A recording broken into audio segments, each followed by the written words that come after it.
residents, family members, neighbors, and good citizens, thank you all for coming out here today.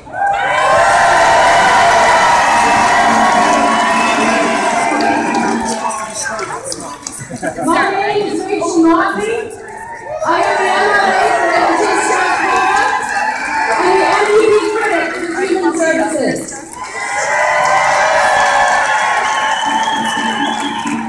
I am honored to be here today to MC this amazing event. Before we go any further, I really, truly want to extend my sincere gratitude to the staff members of Low Seesaw Foundation.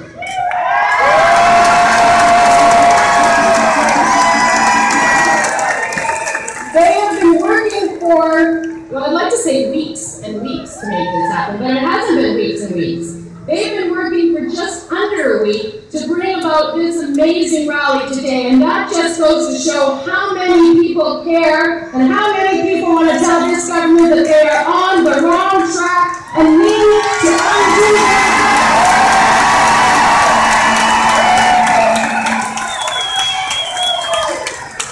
Together, all of us must continue to fight these unjust cuts to services for some of Alberta's most vulnerable citizens.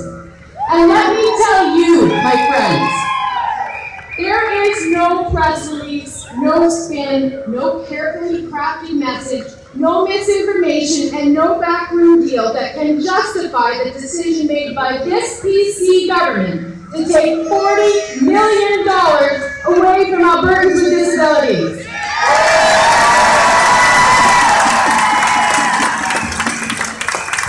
This decision is simply wrong. So we have a lot of amazing speakers that are going to be here to talk to you a little bit today, and I'd like to get started with the first one. Marie Renaud is the Executive Director of the Low Seesaw Foundation since 2002. And I asked her, what should I say about you? And she said, oh, don't say anything about me. But you know, one thing she did want people to know is that Low Seesaw Foundation earned an award just 6 months ago, a national award for its effort and its success at social innovation. And in return for that, this government has told them they need to manage a 13% cut. You can only cut so many staff before the people you serve start to hurt. So Maria's here to talk to you a little bit about why we should all keep fighting this fight until we win. Marie.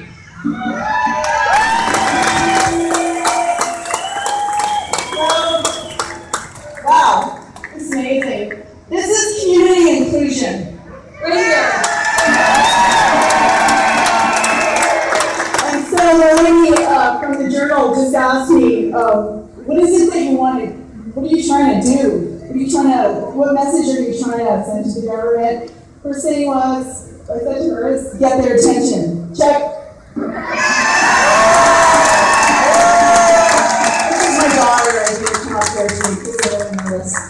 But I just want to, again, thank all of you guys for showing up. And this shows, this isn't about fear-mongering. This isn't about more money. This isn't about I need this. It's not about community access. This is about all of us are together. We're tired of being bullied. We're tired of being told that we're wrong. And we're tired of being told that we need to tighten our belts and do this and do that. What we're here to tell you is, people with disabilities and the people that support them, their families and friends, we're finally actually starting to speak together. And this is what it looks like, and it's just started.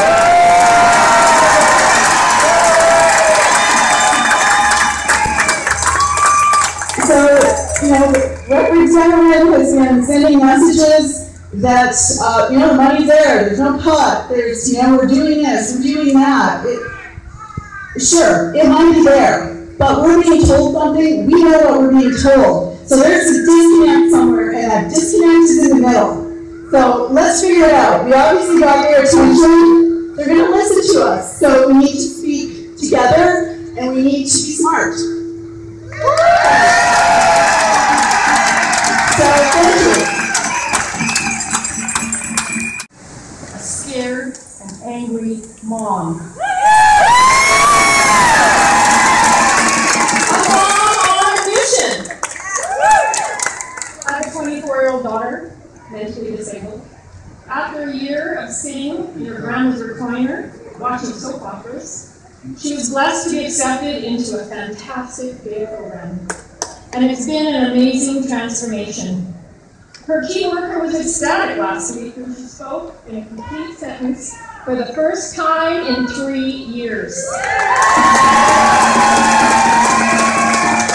Now, thanks to Ms. Redford's budget slashes, this program will not be sustainable. The foundation we were building for my daughter's future will be gone. We cannot lose community access programs or support staff. Not every disabled adult is capable of working, but according to this ridiculous support intensity survey, they are. My daughter was assessed as a low risk, which means employable. No one has ever met her. She's a contract number, that is it. If they had bothered to assess her in person, they would realize pretty quickly she's a 6-year-old in a 24-year-old body. Who's going to hire her? For how long? Who's going to get her to and from work? Who's going to supervise her all day? She needs constant supervision and constant redirection. Who's going to guarantee and maintain her employment? And at what cost? This is completely unrealistic. The public needs to know this restructuring plan is not in the best interest of these individuals. It is a detriment to their livelihood, safety, and well-being. It's a disaster waiting to happen.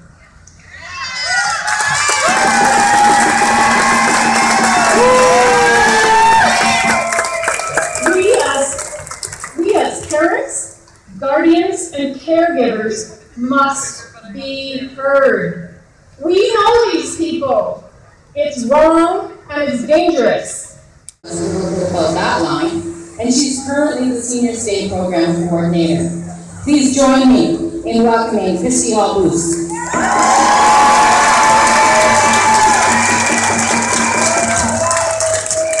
Hello, my name is Christy Hall-Boos, as you said, and I am currently the Senior State Program Coordinator for the Lusika Foundation. But beyond my staffing role, I'm also mom to a beautiful 4.5-year-old who's over there, who has a disability. My husband works in this field with me at Lusika, so this is a family issue for us. It goes beyond staffing. The PDD cuts do affect us on many levels. Government officials have stated that the looming cutbacks are in hopes of changing what community access and quality of life looks like for the folks who are standing here with today. All I can tell you is what I already know.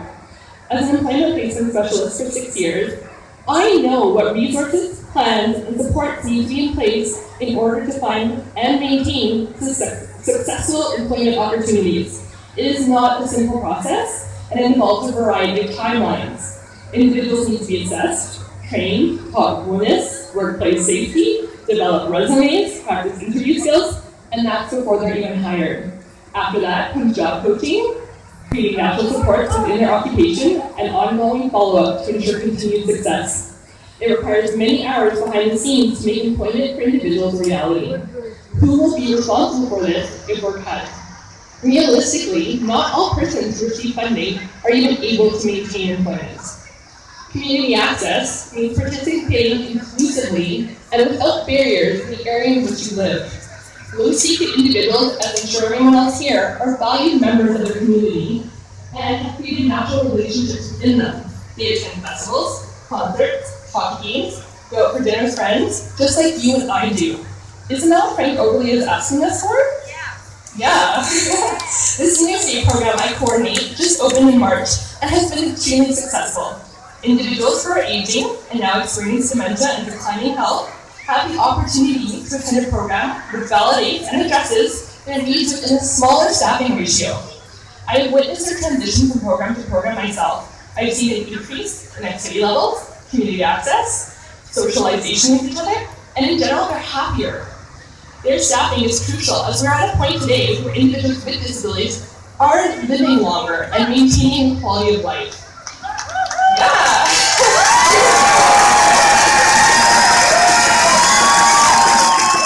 When it comes to programming, they deserve at least what we're already giving them, if not more, and they're entitled to it.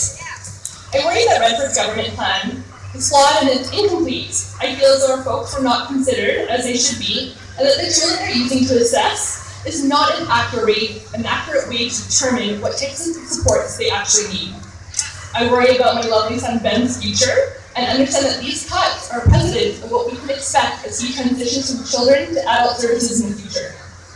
I worry that the people in my program, and all of those in Alberta, will fall through the cracks with this new budget. The government has broken this promise to care for its most vulnerable. They appear to be an easy target. Hopefully after today, Ms. Redford, Mr. Hancock, and Mr. O'Willy will understand what the definition of support staff truly is, as we stand united as a province of agencies, families, friends, staff, and individuals with a loud message. These cuts are too big, too fast, too soon.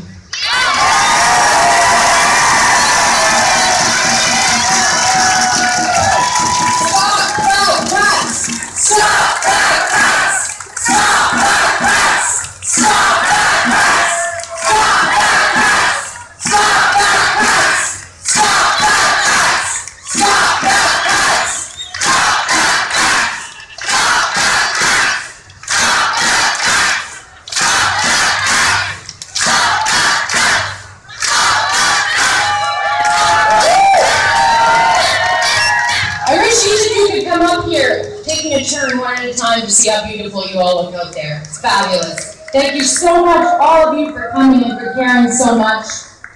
You know, the government says that this is about change, not about cuts. Now, do you believe them? Will you believe them when your loved one's ability to attend leave is slashed? Will you believe them when your group home you or your loved ones lived in for years is forced to close?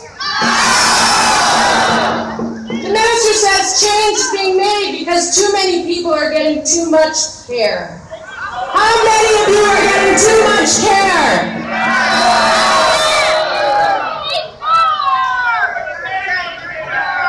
We'd like to have you hear from somebody who's really going to be affected by these cuts. So I'm very, very pleased to have someone come up who's going to talk to us now, an individual who's supported by the LoCISA Foundation since 1999. And she currently attends the LoCISA Seniors Day program. I'd like you all to welcome Karen Tansen.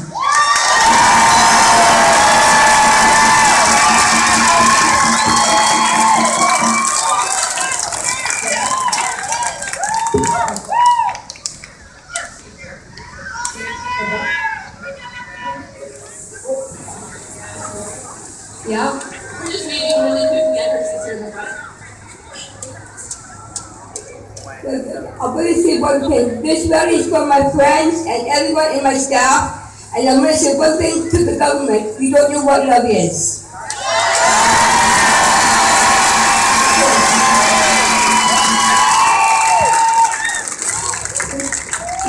My name is Karen Tansen. I live in a LoCISA support house, and I go to the seniors program. It doesn't make me feel good when I hear about all the cutbacks. I feel that they are wrong. I like myself, and I know they care about me and my friends. They are great at their jobs. The cutbacks will really hurt my friends and myself in how we are supported in our everyday lives. The government has no idea, and they don't know what love is.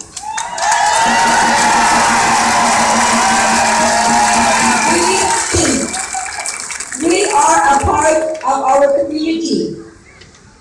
We go to concerts, sport events, movies, festivals, birthday parties, and much more.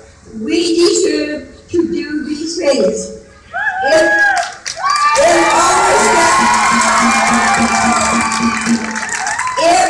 If our staffing is cut, we will be eliminated. and stuck the majority of the time in our homes. We will be bored and have nothing to do. The government isn't doing its job.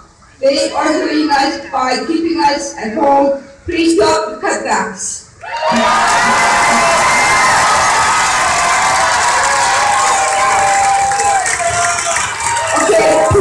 And yes, I wanted to say I love Yoshika way better than the government, and you can go back when you belong.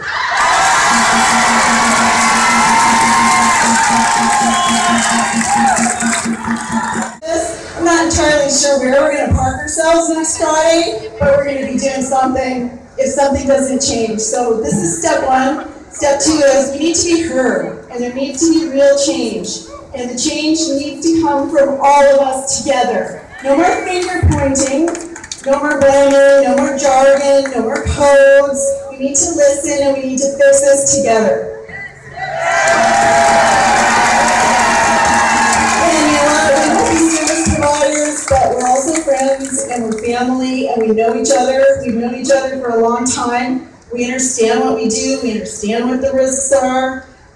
We're the best people to speak to, and I think, maybe there's something that's going to come from this is that we're getting to know each other. So stick around after, enjoy the music, and I guess we'll see you next Friday.